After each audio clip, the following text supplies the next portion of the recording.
Robin Gibb, l'une des trois voix derrière les légendaires Bee Gees, un groupe qui est devenu la bande-son des années 70 avec des tubes intemporels comme Stayin' Alive, Night Fever et Jive Talkin'.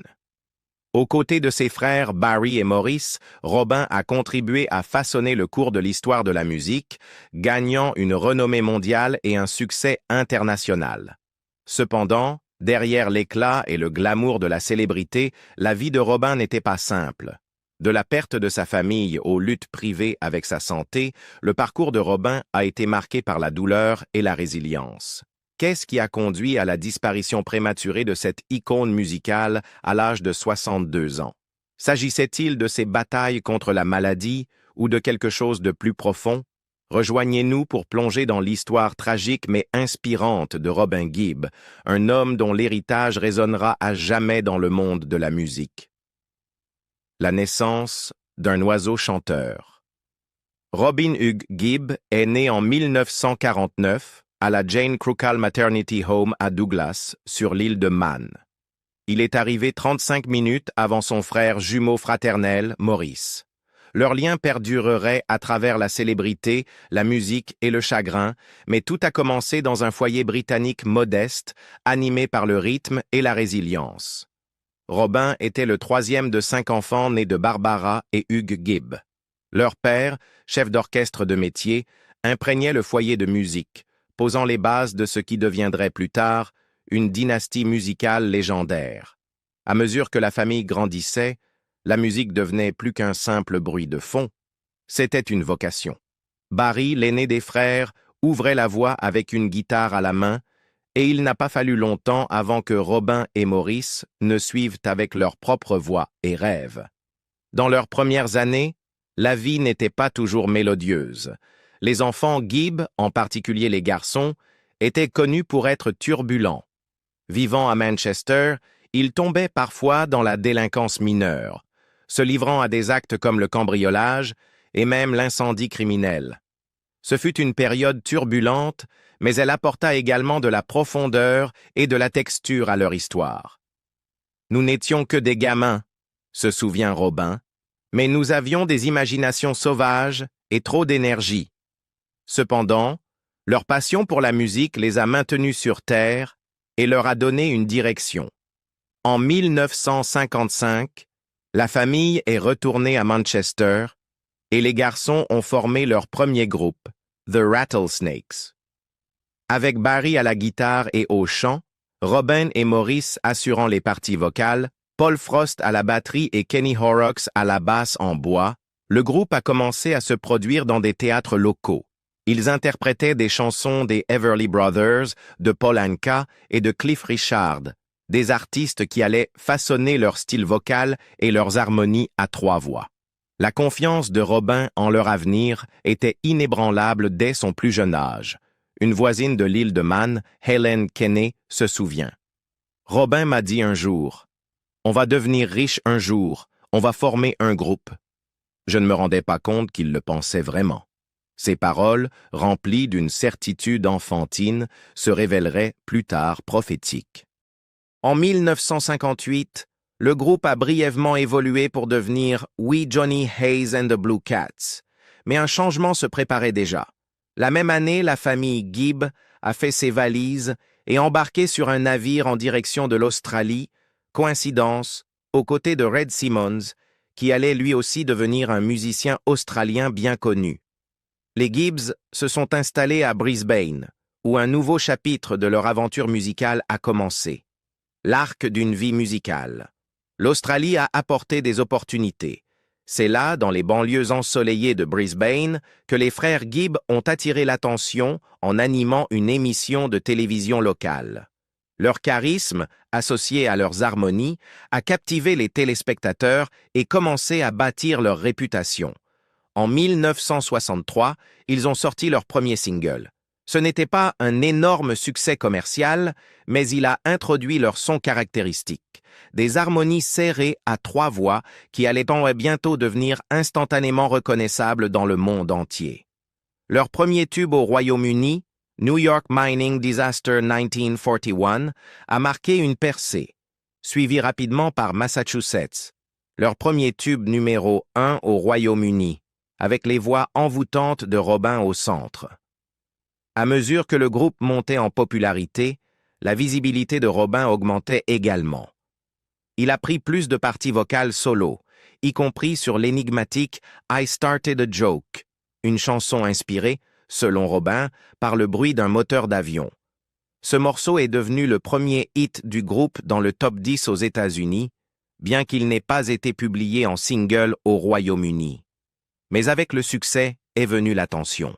En 1969, après un différend sur la sortie en face A de Lamplight contre First of May de Barry, Robin quitte le groupe et lance une carrière solo qui prend un élan surprenant.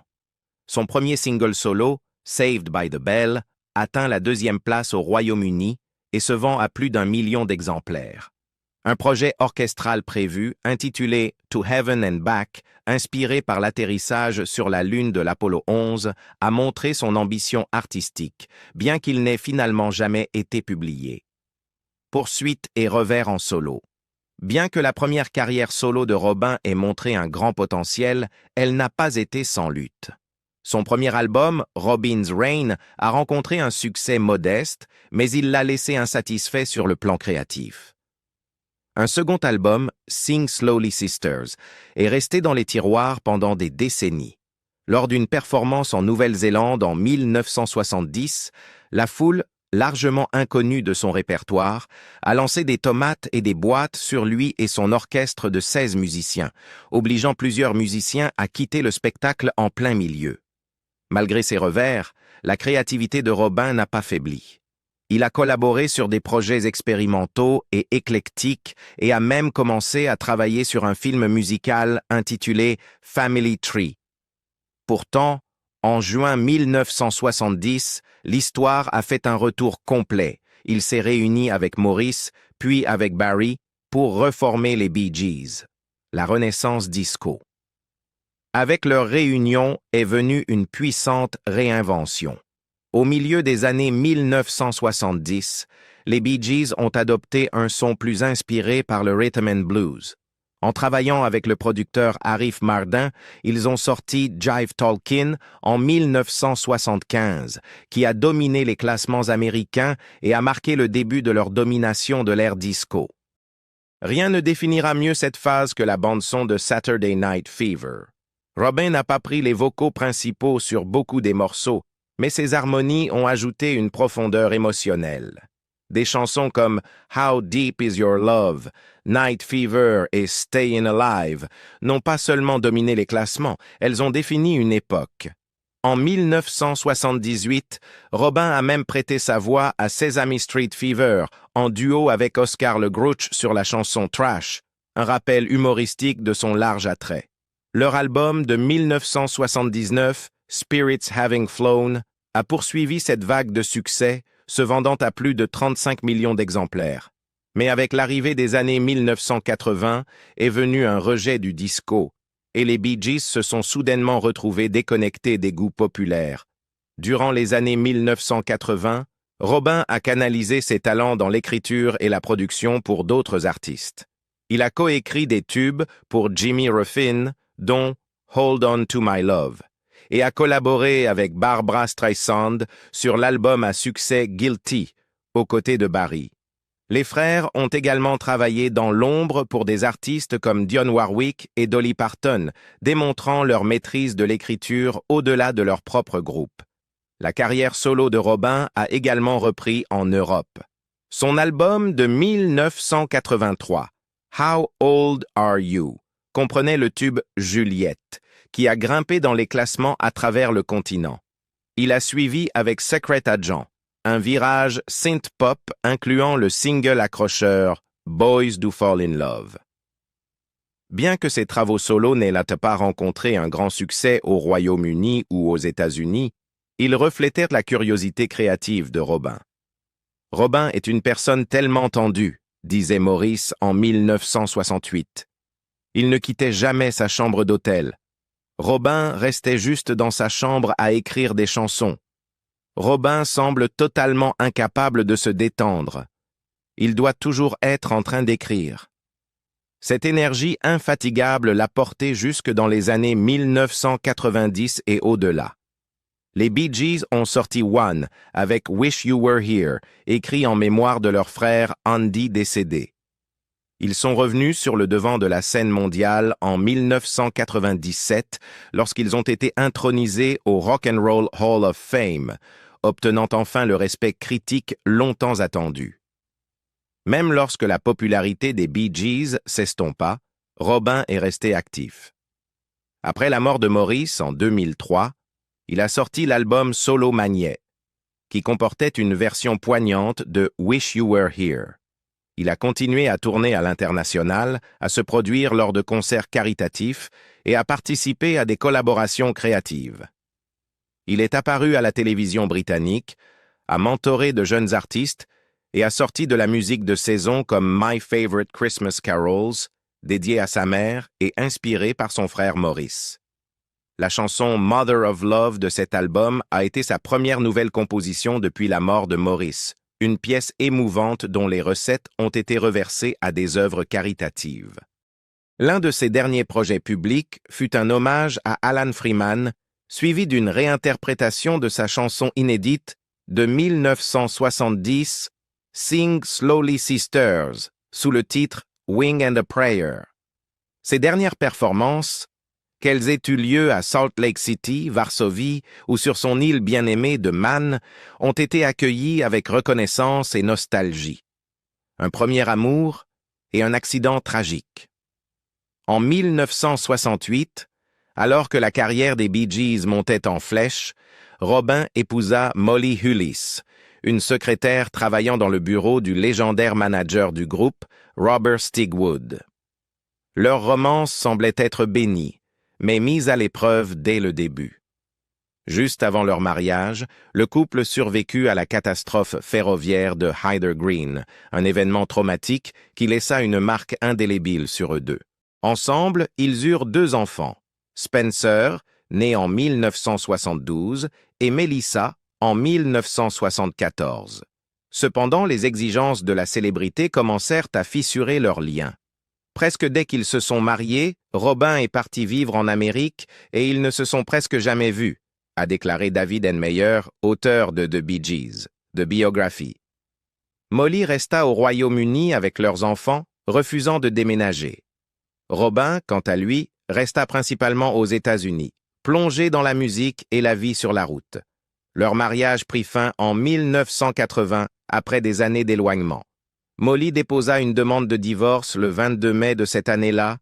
En évoquant cette période, Gibb a déclaré dans une interview en 2008 avec The Telegraph, « C'était comme un deuil. J'avais l'impression d'être au bord de la folie. » L'angoisse émotionnelle était immense. Pendant un certain temps, il perdit tout contact avec ses enfants. Finalement, ils se réconcilièrent lorsque les enfants avaient 10 et 12 ans. La même année, il fut condamné à 14 jours de prison pour avoir violé une ordonnance du tribunal en parlant à la presse de son mariage. Ce fut un bas personnel qui marqua la fin d'un chapitre et le début d'un autre. Une âme sœur. Robin trouva à nouveau l'amour dans un endroit inattendu. Grâce à une cousine de l'artiste et écrivaine Dwina Murphy. Lorsqu'ils se rencontrèrent en 1980, elle dirigeait une usine de poufs à Londres, nourrissant des ambitions artistiques. « Je lui ai montré mes dessins » a-t-elle raconté au Daily Mail. « Il m'a demandé de venir avec lui chercher une maison et nous avons couru dans et hors des maisons ensemble, apprenant à nous connaître. » Ils se lièrent rapidement, partageant des intérêts pour l'histoire, la mythologie et l'architecture. « Nous avons même le même anniversaire » remarqua-t-elle. En 1985, ils se marièrent et restèrent ensemble jusqu'à la mort de Robin en 2012. Dwina, élevée en Irlande du Nord, est une femme aux multiples facettes, artiste poétesse, romancière et spiritualiste. Elle a exploré plusieurs religions, y compris le néo-hindouisme Brahma Kumaris et le druidisme, et a été ordonnée prêtresse druide dans les années 1990. Son tempérament artistique et ses inclinations spirituelles faisait d'elle une compagne unique pour l'âme musicale plus mélancolique de Robin. Ensemble, ils eurent un fils, Robin John, né en 1983. R.J. co-créa plus tard The Titanic Requiem avec son père, une composition classique interprétée par le Royal Philharmonic Orchestra. Ce projet symbolisait le lien artistique et émotionnel profond entre père et fils. Bien que très liés, le mariage de Robin et Dwina n'était pas traditionnel selon les critères habituels. De leur propre aveu, c'était un mariage ouvert. Dans la cinquantaine, Robin entama une relation avec Claire Young, une gouvernante de 25 ans qui travaillait dans leur maison. 8 ans plus tard, cette relation donna naissance à son 4e enfant, Snow Evelyn Robin Juliette Gibb, née le 4 novembre 2008. La situation suscita la controverse et des conflits personnels. Lorsque la vérité éclata, Dwina était furieuse. Dire qu'elle a explosé est un euphémisme. Elle se sentit trahie, a déclaré un ami au Sunday Mirror. Pourtant, de manière remarquable, le mariage perdura. Aussi absurde que leur relation puisse paraître, il n'y a jamais de doute sur le fait qu'ils étaient très liés, a déclaré le biographe David N. Meyer à abcnews.com. Elle n'est pas une plaisanterie pour lui. Leur amour l'un pour l'autre est très fort. Ils sont un exemple de famille très moderne. Peut-être un peu trop moderne, a commenté Ian Drew, rédacteur musical de Us Weekly. Ce sont deux âmes très artistiques, très ouvertes d'esprit. Ils se comprennent et ils s'amusent ensemble. Malgré les turbulences, les Gibbs réussirent à rester unis. Ils sont restés ensemble pendant 28 ans. Ce n'est pas rien, surtout dans le monde dans lequel ils vivaient, a noté un ami de longue date. Longue bataille contre la maladie. L'été 2010, Robin Gibb monta sur scène en Belgique, sans savoir que cela marquerait le début de son dernier combat. En pleine performance, il ressentit une douleur aiguë et persistante dans l'abdomen. 4 jours plus tard, il fut précipité en chirurgie d'urgence à Oxford. Le diagnostic, une occlusion intestinale, raviva un souvenir tragique. Son frère jumeau Maurice était mort de la même condition en 2003. Robin se remit rapidement, comme pour défier le destin. Refusant de ralentir, il reprit la tournée quelques mois plus tard, se produisant à travers l'Australie et la Nouvelle-Zélande. Au milieu de sa récupération, il se consacra à une mission profondément personnelle. Faire campagne pour un mémorial en l'honneur du RAF Bomber Command, un hommage aux héros comme son père. Ce sont des hommes qui n'ont jamais été pleinement reconnus, déclara-t-il. Il est temps que le monde se souvienne. Mais la musique n'était jamais loin de son cœur. Aux côtés de son fils Robin John, il commença à composer The Titanic Requiem, un hommage classique marquant le centenaire du naufrage du Titanic.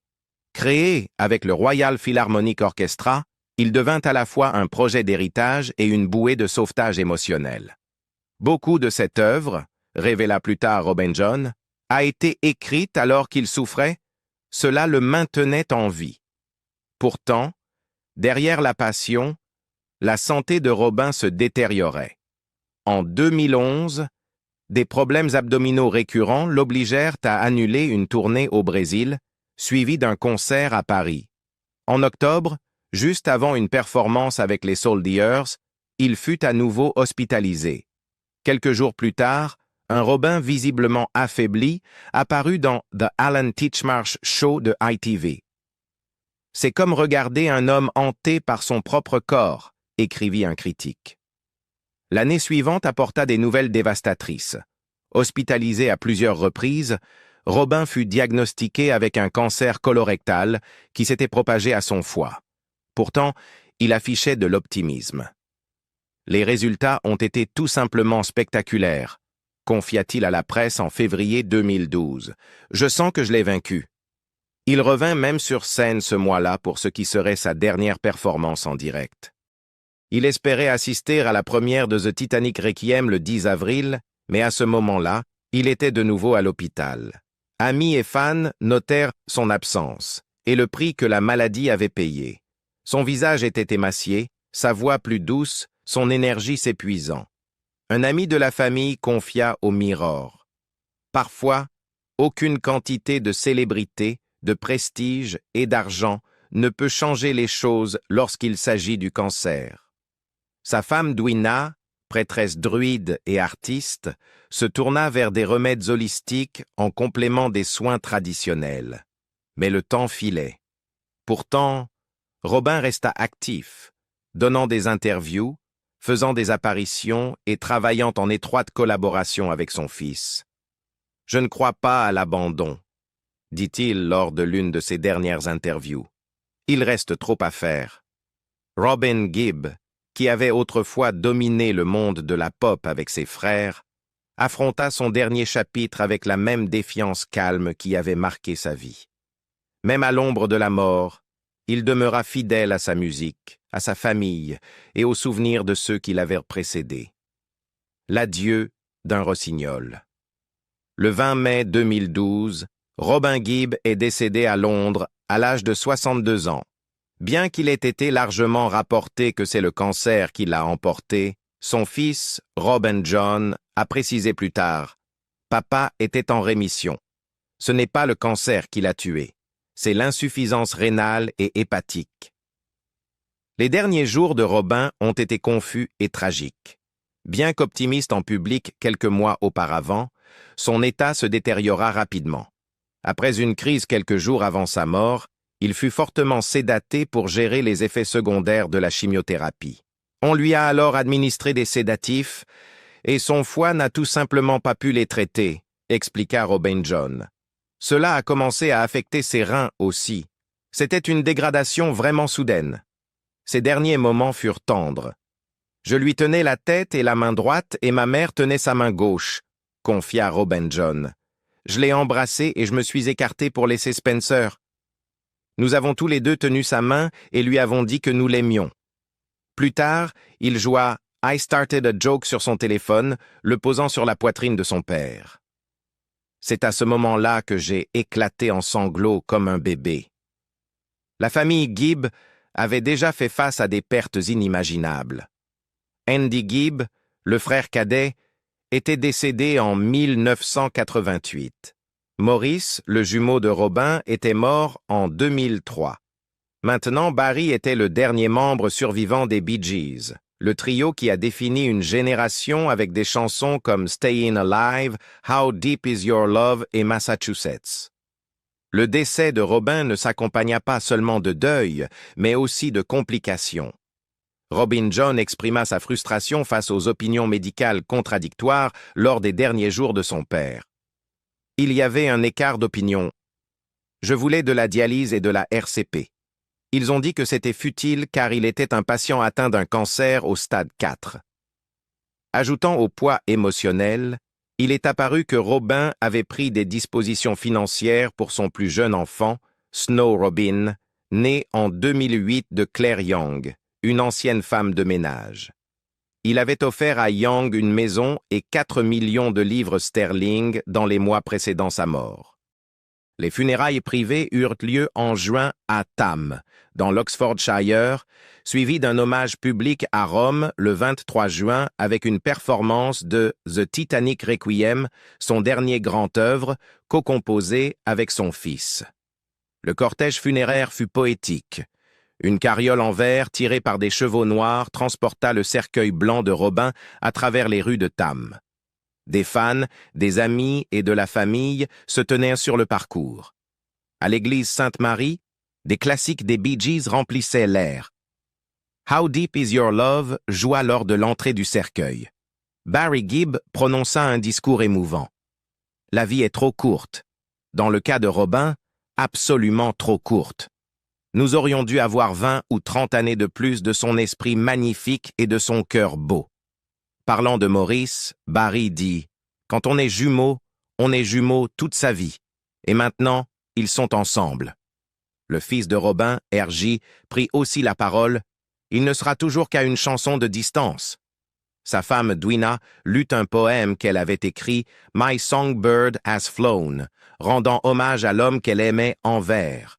Des hymnes comme « Be Thou My Vision » et « Jérusalem » furent chantés, ainsi que les propres chansons de Robin, « Don't Cry Alone » et « I Started a Joke ».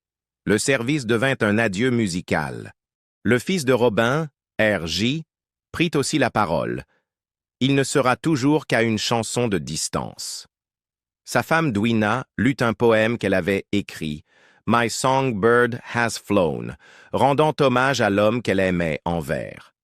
Des hymnes comme « Be Thou My Vision » et « Jérusalem » furent chantés, ainsi que les propres chansons de Robin, « Don't Cry Alone » et « I Started a Joke ». Le service devint un adieu musical. 9. Le révérend Alan Garrett décrivit la cérémonie comme remplie d'une présence extraordinaire d'amour. Barry nota: « Nous avons vu beaucoup de foules, mais je n'ai jamais vu autant d'amour dans une seule foule que celle que je vois aujourd'hui. Pour Rob, pour la musique. » L'héritage de Robin était immense. Les Bee Gees avaient vendu plus de 220 millions de disques et écrit plus de 1000 chansons. Leurs harmonies ont façonné l'histoire de la pop et le vibrato envoûtant de Robin a donné à leur musique son âme distincte. 3 ans plus tard, une pierre commémorative fut dévoilée sur sa tombe, une œuvre magistralement sculptée à la main par le tailleur de pierre Martin Cook et son fils. Faite de marbre bleu de Kilkenny, elle représente une sculpture de Sainte Cécile, la sainte patronne de la musique. La pierre porte l'inscription « Notre oiseau chanteur a volé, attrapant la lumière à l'aube et au coucher du soleil. » La pierre fut spécialement approuvée pour être sculptée des 2 côtés, une exception rare faite pour son art et l'héritage musical de Robin. Les paroles gravées reflètent la spiritualité dans sa musique. Non loin de là, un petit mémorial pour Andy Gibb est installé, et la famille prévoit d'y ajouter un hommage afin que les fans en Europe puissent également rendre hommage. Le petit-fils de Robin, Maxwell Robin, nommé en son honneur, était présent lors de la pose de la pierre. Encore un tout petit, inconscient de l'importance de ce moment, mais un symbole vivant de l'héritage et de la continuité. Plus tard dans l'année, la famille planifia un bénédicité à la tombe et un mémorial public pour honorer les fans que Robin chérissait tant.